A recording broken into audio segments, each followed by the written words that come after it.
ने बता दिया कि नहीं, देश संविधान से चलेगा, तो इस फैसले का स्वागत है। और मुझे हैरत है कि इस तरह के विचार सरकारों के दिमाग में आते क्यों हैं। कौन सी मानसिकता है जो सरकारों को इस तरह के काम करवाने के लिए प्रेरित करती है। मुझे हैरत है। समाज, खासतौर से हरिद्वार से लेकर के दिल्ली तक आप इस रूट पर निकल जाइए तो क्या हिंदू क्या मुसलमान सब कांवड़ यात्रा का स्वागत करते हैं, यात्रियों का स्वागत करते हैं, उनके लिए कैंप लगाते हैं। और अब नाम डिस्प्ले करने, किस किस चीज का नाम डिस्प्ले करवाइएगा आप? आने वाले दिनों में आप क्या कहिएगा कि खून के बोतल पे लिख दीजिए कि खून के कतरे जो है वो जो डोनेट होके आए हैं वो कहां से आए हैं। हवाओं पर नाम लिखवा दीजिएगा। इसी हवा में तो सब सांस ले रहे हैं ना। आप हिंदू, मैं मुसलमान, हम दोनों यहाँ पे सांस ले रहे हैं, तो क्या हवाओं को अलग कर दीजिएगा? इसका भी डिस्प्ले करवाइएगा। ये बहुत ही खतरनाक साजिश है समाज को बांटने की। आज आप मुसलमानों को चिन्हित करके नाम प्लेट लगवा रहे हैं, कल आप दलितों का लगवाएंगे, परसों पिछड़ों का लगवाएंगे। आप समाज को क्या 75 साल पुराने भारत की तरफ ले जाना चाहते हैं? 100 साल पुराने भारत की तरफ ले जाना चाहते हैं?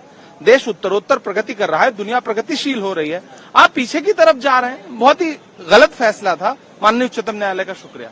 आज मैंने भी 267 का नोटिस दिया था उस मुद्दे पर, और ये गैर संवैधानिक आदेश था। आप भारतवर्ष के अंदर जाति के नाम पे, धर्म के नाम पे भेद नहीं कर सकते। तो आप ऐसे फरमान जारी कर रहे हैं जो कभी हिटलर के ज़माने में नाजी शाही का जो शासन था वो आप हिंदुस्तान में लागू करना चाहते हैं। ये कोई तालिबान नहीं है। तो आपके इस आदेश को सुप्रीम कोर्ट ने भी गैर संवैधानिक माना और इस पे रोक लगाई है। मैं समझता हूं कि ये भारत के संविधान के हक में, लोकतंत्र के हक में ये अच्छा फैसला है। इससे दुर्भावना और भेदभाव फैलाने की कोशिश थी दलितों, पिछड़ों, आदिवासियों और अल्पसंख्यकों के प्रति, क्योंकि हम जानते हैं अपनी सामाजिक व्यवस्था को।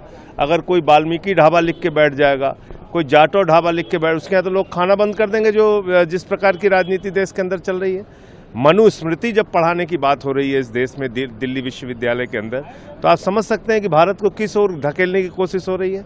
इसलिए आज सदन में भी मैंने 267 का नोटिस दिया था और भी साथी सांसदों ने दिया था, और माननीय सुप्रीम कोर्ट का भी ये फैसला आ गया। तो मैं समझता हूं कि ये भारत के संविधान के हक में फैसला आया। मेरे ख्याल सुप्रीम कोर्ट का बहुत सही फैसला है।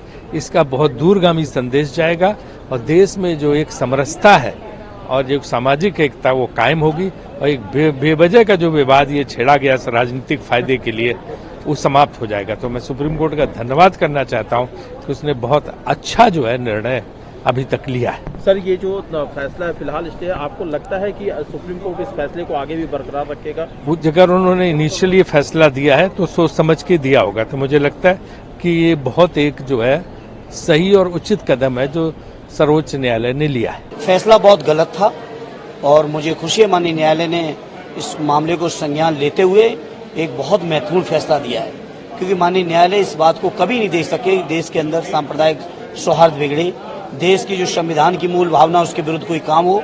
ये बीजेपी के लोग केवल नफरत फैलाने के लिए और अपनी सरकार बचाने के लिए इस तरह के फैसले ले रहे हैं, जिसको माननीय न्यायालय ने स्टे लगा के, रोक लगा के बहुत स्वागत योग्य काम किया। जीत है संविधान की, ये जीत है भारत के महात्मा गांधी की उस आत्मा को जिसे इन्होंने कहा था अस्पृश्यता निवारण, जाति मिटाओ, धर्म के भेदभाव मिटाओ, उसको इन्होंने कायम किया था। और मैंने इस मुद्दे को आज उठाया था राज्यसभा में।